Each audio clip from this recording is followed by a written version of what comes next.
اس لیے خلیفہ ہارون رشید بہت مشہور بادشاہ تھے، انہوں نے شرط لگا دیا تھا کہ کسی بھی مولوی کو تقریر کرنے نہیں دیں گے یا جمعہ کا خطبہ دینے نہیں دیں گے جب تک 40 سال ایج نہ ہو جائے۔ 3 بڑے بڑے مولانا پڑھ کے آئے، 40 سال ایج پور گیا، کہا اب ہم کو تو تقریر کرنے دیجئے گا۔ ہارون رشید نے کہا ایگزام لیں گے تینوں کا ایگزام لینے لگے۔ کیسے ایگزام لینے لگے؟ تینوں کو 3 کمرے میں بند کر دیا اور سامنے ٹیبل کرسی لگا کے اس میں پیسہ رکھے، آج کے دور کا 2-4 کروڑ چاندی کے سکے رکھے، سامنے جلادوں کو رکھا اور ان کے جتنے منتری وزیر ان کو بیٹھا دیا۔ ایک مولوی کو بلا کے لایا، کہا مولوی صاحب یہ شریعت بل ہے، اس میں نبی کی سنتوں کو غیر شرعی عمل قرار دیا گیا ہے، اس میں آپ سگنیچر کرنا پسند کرتے ہیں؟ کہا کیسے سگنیچر کریں گے؟ نبی کی سنت کو غیر شرعی عمل قرار دے رہا ہے، ہم نہیں کر سکتے سگنیچر۔ کہا تو نہیں کرو گے؟ کہا اگر نہیں کرو گے تو جلاد تلوار لے کے کھڑے، آپ کو جلاد ٹکڑے ٹکڑے کر کے ذبح کر دیں۔ اگر سگنیچر کر دو گے تو یہ 2 کروڑ کا سکہ آپ کو مل جائے گا۔ مولوی ڈر گئے کہ اگر جان بچ جائے، اگر سگنیچر کر دیں تو جان بھی بچ جائے گی اور 2 کروڑ روپیہ مل جائے گا۔ پوری قوم، پوری اولاد، پوری نسل بیٹھ کر کھائی۔ لے لیا پیسہ، سگنیچر کر کے چلے گئے۔ دوسرا مولوی آئے، وہ بھی سگنیچر کر دیا۔ اب تیسرے مولوی کی باری آئی، سمجھیے گا بات کو ٹھیک سے۔ یہ مولوی لیکن پکا مولوی تھے، انہوں نے کہا کہ ہارون رشید مجھ کو خریدنا چاہتے ہو؟ تمہیں پتہ نہیں ہے حدیث پاک میں نبی کائنات صلی اللہ علیہ وسلم نے فرمایا کہ قرب قیامت میں یبیع دینہ، وہ اپنے دین کو بیچے گا بعرض دنیا، دنیا کے معمولی چیزوں کے بدلے میں دین کو بیچ ڈالے گا۔ تم پیسہ دکھا رہے ہو اور شریعت بل بتا کر غیر شرعی سنت، غیر شرعی عمل ایک سنت رسول کو قرار دے رہے ہو اور مجھ کو سگنیچر کرانا چاہتے ہو۔ کہا جلادو تلوار لاؤ، میں مرنے کے لیے تیار ہوں۔ اور ہارون رشید یہ جو 2 کروڑ 4 کروڑ کی بات کر رہے ہو، تمہارے پیسے میں پیشاب بھی کرنے کے لیے تیار نہیں ہوں۔ ہارون رشید کھڑے ہو گئے، جلاد کے ہاتھ سے تلوار پکڑ لی اور مولانا سے معانقہ کیے، گلے سے گلے میں کہا کسی مولوی کو قتل کروانا میرا مقصد نہیں تھا، ایگزام لینا تھا۔ آپ کے ساتھی 2 مولانا فیل کر گئے اور آپ فرسٹ ڈویژن میں پاس کر گئے، اس لیے پورے دیش کا مفتی اور بڑے مولانا آپ کو قرار دیا جا رہا۔ میرے بھائیوں، جہاں عالم کا درجہ اونچا ہے وہاں عالم کا مرتبہ نیچا بھی ہے کہ جہنم کی آگ سلگائی جائے گی عالموں سے، حافظوں سے، قاریوں سے، مجاہدین سے، شہداء سے اور سخیوں سے، اللہ کے راستے میں دان کرنے والوں سے۔ بھائیو دوستو، اس لیے ہم مولویوں کو بہت سترک زندگی گزارنے کی ضرورت ہے۔ آج نام کمانے کی باتیں ہو رہی ہیں۔ ابھی ارریہ ضلع میں، ارریہ کے ضلعی جمعیت اہل حدیث کا چناؤ ہو رہا تھا، چناؤ لے کر کے مولویوں کی اللہ اکبر، چہرے پہ لمبی لمبی داڑھی ہے، سر پہ ٹوپی ہے، لیکن حد پار کر دیا لوگوں نے۔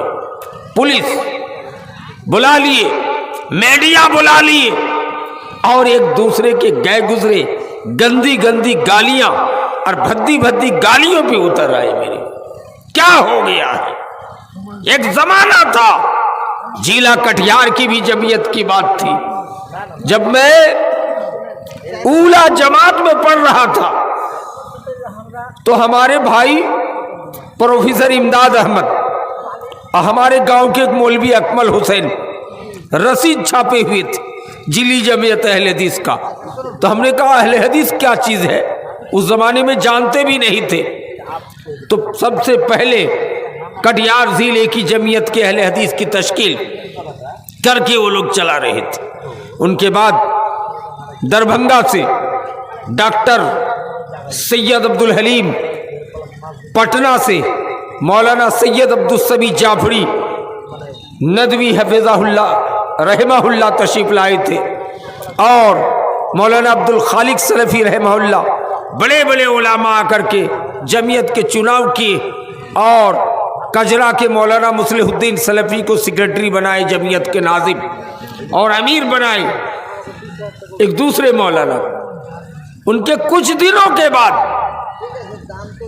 بنائے گئے حضرت مولانا سعید ندوی رحمۃ اللہ علیہ، جو کھورا گاج ارریا کے رہنے والے تھے اور ضلع کٹیہار کے مدرسہ اصلاحیہ سیما پور کے پرنسپل تھے. ان کو امیر بنائے گئے، اور مولانا عزیز الرحمن سلفی انصاری رحمۃ اللہ علیہ کو جمعیت کے ناظم بنائے گئے. دونوں مل کر کٹیہار حاجی پور میں سب سے پہلے کٹیہار میں توحید و سنت کانفرنس کا انعقاد کیا. لوگ نہیں جانتے تھے کٹیہار ضلع میں کہ جمعیت کیا چیز ہے اور یہ جمعیت اہل حدیث کیا چیز ہے. اس موقع پر حاجی پور کی دھرتی میں ان دونوں نے مل کر، اور پروفیسر امداد اور اکمل حسین نے مل کر کے جمعیت اہل حدیث کا کانفرنس کرایا. اس کے ایک لمبی مدت گزرنے کے بعد حضرت مولانا شیخ انعام الحق صاحب مدنی حفظہ اللہ، جو آپ کے علاقے کے ہیں، اس دیار کے ہیں، ان کو جمعیت اہل حدیث کے امیر بنائے گئے، اور ناظم حضرت مولانا اسرائیل سلفی منیہاری والے کو بنائے گئے. پھر اس کے ایک مدت کے بعد حضرت مولانا انعام الحق مدنی امیر رہے، اور اسی جھبو ٹولہ کے رہنے والے مولانا رحمت اللہ سلفی حفظہ اللہ کو ناظم بنائے گئے. ہمارے کٹیہار کے دلوں علماء کا دل اتنے وسیع و عریض ہے کہ ہم تو یہاں تک چاہتے ہیں کھلی پاور، فل پاور، کہ جب تک آپ دونوں زندہ رہیں تب تک امیر اور ناظم رہیں، آپ کے خلاف میں آپ نیر برود رہیں، آپ کے خلاف کوئی لڑنے والے نہیں جائیں گے، اور ہم لوگ کبھی بھی اس کے لیے اپوز نہیں کریں. لیکن ارریا میں اس کا معاملہ برعکس دیکھا گیا کہ چناؤ کے لیے، امیر بننے کے لیے، ناظم بننے کے لیے اس طرح کی لڑائیاں شروع ہے. جاہل بھی سرما جائے گا میری بات. کیا ان کو حدیث معلوم نہیں ہے؟ نبی کائنات نے فرمایا کہ جو نام کمانے کے لیے سیکرٹری بننا چاہے گا، مدرسے کا، جمعیت کا، گاؤں کا مڈل بننا چاہے گا، سردار بننا چاہے گا، نام کے لیے تو بھی جہنمی، پاپی ہے، مجرم ہے. اگر اس لیے بننا چاہتا ہے کہ اس کے ذریعے سے کچھ پیسہ کمائیں گے تو اور بڑا جہنمی ہے، اور بڑا پاپی ہے. ہم عالم ہو کر اگر لڑائی کریں تو ہمارا ہم جاہلوں کو کیا ہے شر و نشر ہوگا. میری اللہ کے رسول کی حدیث ہے کہ جو امیر بنائے گئے، جو مڈل بنا دیے گئے، سیکرٹری بنا دیے گئے، فقط ذبح بغیر سکین، بغیر چاقو کے ذبح کر دیے گئے. ایک روایت میں کہ بھوتی چوری سے ذبح کر دیا گیا. ذمہ داری لینا نہیں چاہتے تھے صحابہ تابعین.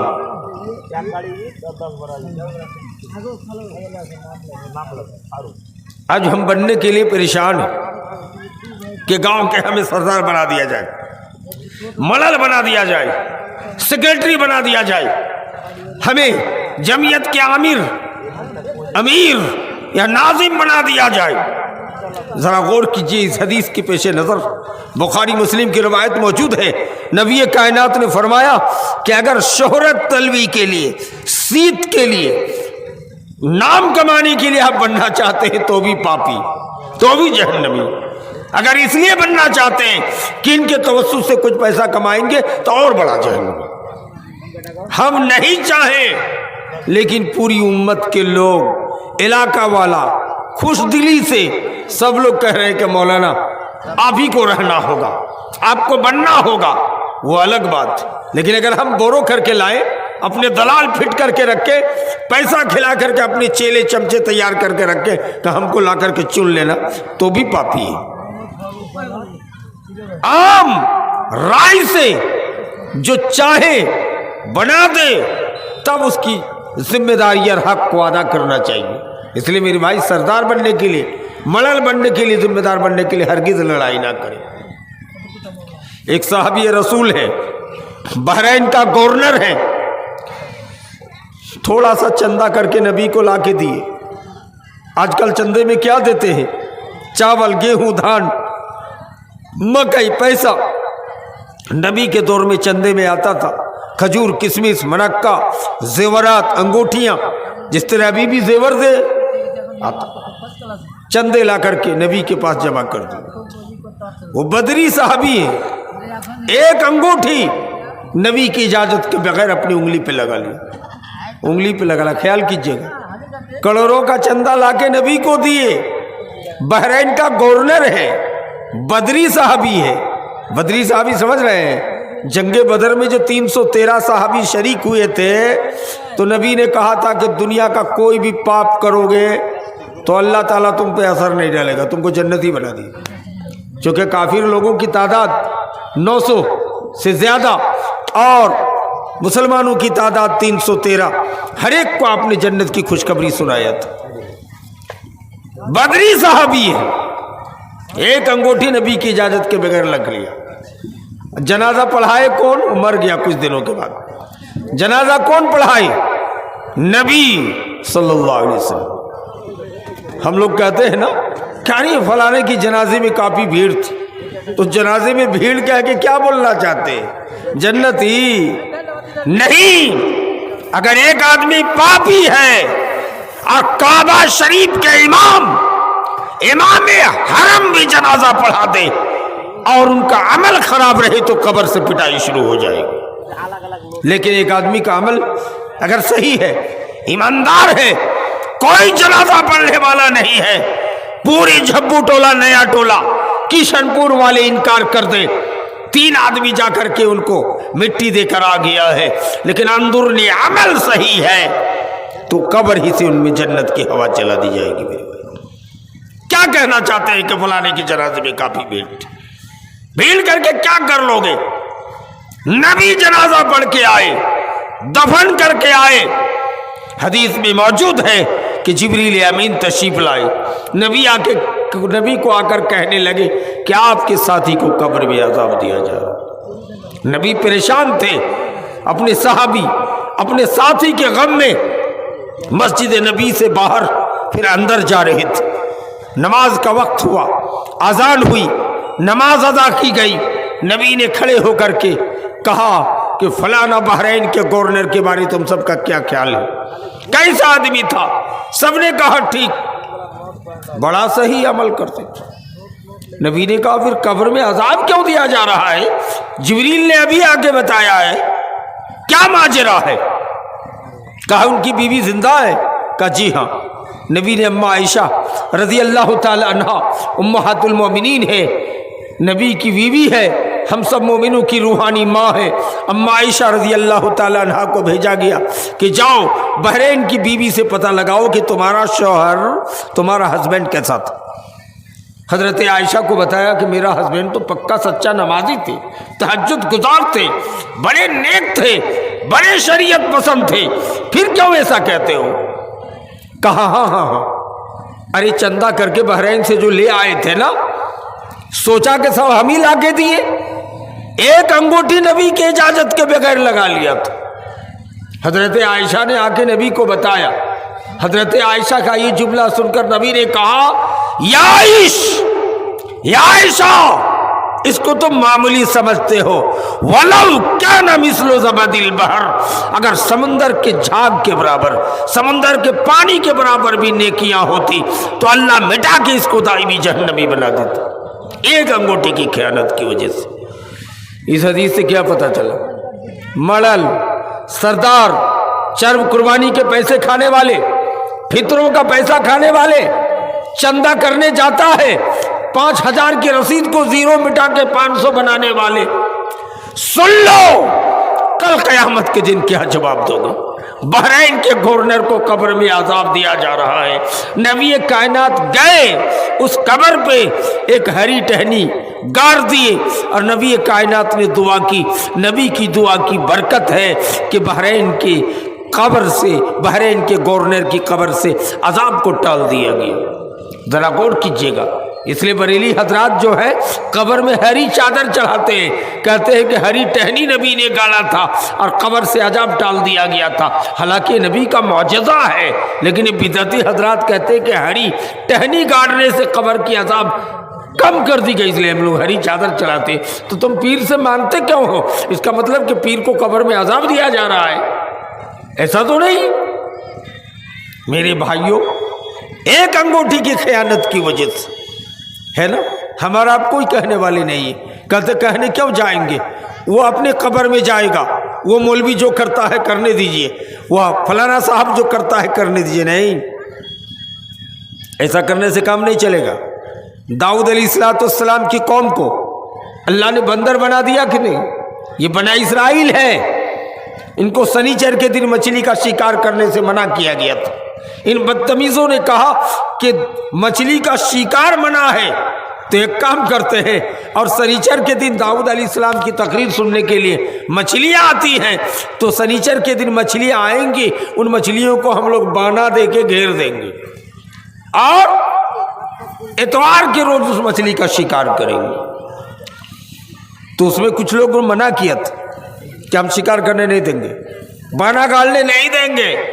तो जो लाठी लेके खड़े हो गए थे उसको अल्लाह ने बंदर नहीं बनाया, लेकिन जो पक्का सच्चा नवाजी थे, लेकिन कहा हम क्यों मना करने जाएंगे, क्या जरूरत पड़ी है, उसको भी अल्लाह ने कहा कूनो किरदतन खासीन, हो जाओ जलील और खार, बंदर बना दिया था।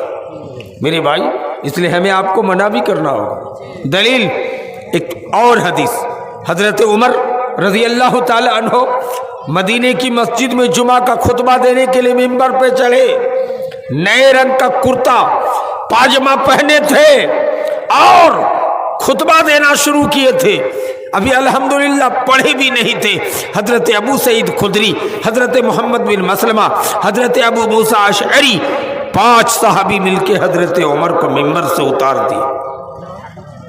हजरत उमर ने कहा क्यों मिंबर से खींच के उतार दियो, खुतबा देने नहीं दे रहे हो, क्या बात है?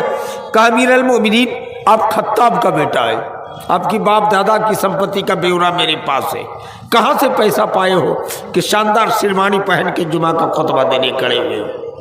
हजरत उमर ने कहा मेरा बेटा अब्दुल्ला है, ये सफाई पेश करेगा। कहा अब्दुल्ला सफाई पेश करो। हजरत अब्दुल्ला इब्न उमर रजी अल्लाह ताला अन्हुमा खड़े हो गए। का सबको बैतुल माल से एक एक चादर हिस्से में मिली है, एक चादर मेरे बाप फारूक आजम को मिली थी, एक चादर मुझे मिली है, 2 चादर इकट्ठा करके मेरे बाप को ये कुर्ता बना दिया हो। जो कुर्ता पहन के मेरा बाप फारूक आजम जुमा का खुतबा देते थे, उसमें पैवन लगी थी, पैवन, जिसको हम लोग अपनी जुबान में कहते ताली लगाना है ना। बरेलवी मौलवी ने कहा 70 तालियां, एक बरेली मौलवी ने कहा 70,000 तालियां लगी थी पैबंदे। तो मेरे भाई, वो उमर का कुर्ता कितना बड़ा था कि उसमें 70,000 खाली पैबंद थी? झूठी बात है, 70,000 नहीं है, 1 या 2 तालियां थी, 1 या 2 पैबंद। उसको देखकर हजरत उमर का बेटा अब्दुल्ला ने कहा उस बैतुल माल की चादर जो सरकारी रिलीफ के तौर पे सबको मिली थी, हमको भी एक चादर मिली, एक चादर मेरे बाप फारूक आजम को, 2 चादर इकट्ठा करके मेरे बाप को कुर्ता पहना बना दिया। अगर जायज है तो मेरा बाप फारूक आजम मिंबर पे जाएगा, वरना नहीं जाएगा। देखा, सब ने कहा कि हमारी बदगुमानियां दूर हो गई, जाओ अब मिंबर पे जाके खुतबा दो। शेर है, इस्लाम का बाग है, फारूक आजम है, मिंबर पे जाकर के दोबारा खुतबा देते हैं, कोई एतराज नहीं मिंबर से उतार देने की। किस वजह से मेरे भाई? सामने حدیث پر عمل کرتے تھے، من رأى منکرا فلیغیر بیدہ، کوئی ناجائز چیز کو دیکھو تو اگر مومن ہو، مسلمان ہو تو ہاتھ سے روکنے کی کوشش کرو، اگر ہاتھ سے روکنے کی طاقت نہیں ہے فبلسانہ، زبان سے منع کرو، اگر زبان سے منع کرنے کی طاقت نہیں ہے تو فبقلبہ، اس آدمی سے دل سے نفرت کرو، اگر دل سے بھی نفرت نہیں کرتے ہو ایسے آدمی سے، نبی فرماتے لیس من وراء ذلک حبۃ خردل من الایمان، اس کے دل میں رائی کے دانے کے برابر بھی ایمان نہیں، سرسوں کے دانے کے برابر ایمان نہیں۔ میرے بھائی کیا دیکھ رہے ہو؟ نماز پڑھ کے روزہ رکھ کے خالی جنت چلے جاؤ گے؟ نہیں، اگر صرف نماز پڑھ کے جنتی ہونے والے ہوتے تو وہ ساری نیکیاں قیامت کے دن ملیا میٹ کر دی جائیں گی۔ نبی فرماتے ہیں کہ صحابہ کی جماعت، مفلس کون ہے، بھیکھاری کون ہے دنیا میں پہچانتے ہو؟ صحابہ نے کہا اللہ کے رسول، ہم لوگ تو مفلس ان کو جانتے